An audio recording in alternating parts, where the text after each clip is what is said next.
Welcome back to Primetime News and a special welcome to those watching on onespotmedia.com.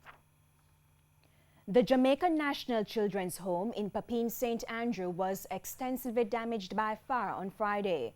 The blaze, which started sometime before 6 o'clock in the evening, destroyed one of the dormitories. 41 of the 86 children have been displaced. No one was injured. An investigation has commenced to determine the cause of the fire. We have more in this report from TVJ's Dwayne Anderson. Sirens blaring, smoke rising from the Papine area in St. Andrew around 6 Friday evening. Something had gone wrong. The Jamaica National Children's Home located in the area was on fire. I heard one or two kids say, "Fire." And I looked in the direction and I observed from one of the dormitory rooms, bright light, fire coming from that particular section, and we responded immediately.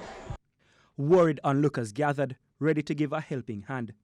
But this was a job for the professionals from the Jamaica Fire Brigade. 40 firefighters aboard multiple fire units flanked the premises to put out the fire. After a 5-hour fight, they eventually put out the blaze. But even through the thick of darkness, we could see the fire had done its worst. The damage was extensive. It is so devastating that I have not even gone back to the spot to see what is left.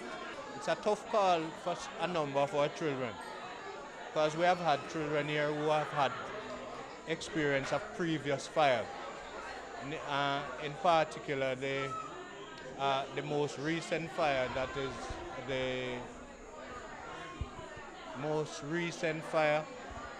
is the Walker's Place of Safety.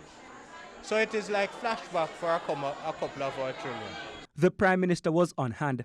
He, like many others, will have a part to play in rebuilding this home. This is now the third fire we have had in the last 2 years, destroying children's homes.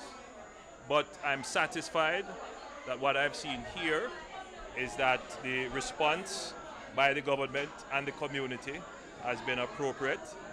The last fire scene that I visited, I was just commenting to the CDA representative that the children were terribly traumatized.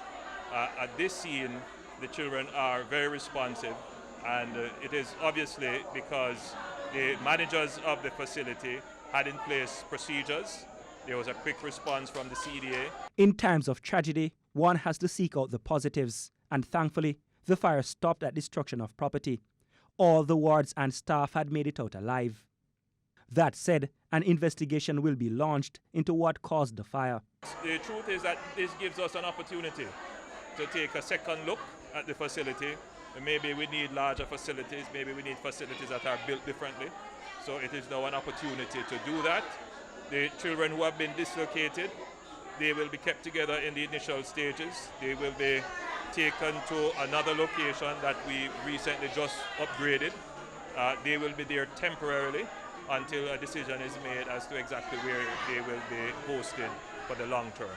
But generally, I wish to assure the public that the children are all safe, no one was injured, no lives were lost. The Jamaica Fire Brigade has since estimated the loss from yesterday's fire at the children's home at $150 million. Over 40 children have been displaced at a home which houses over 80 wards. Dwayne Anderson, TVJ News.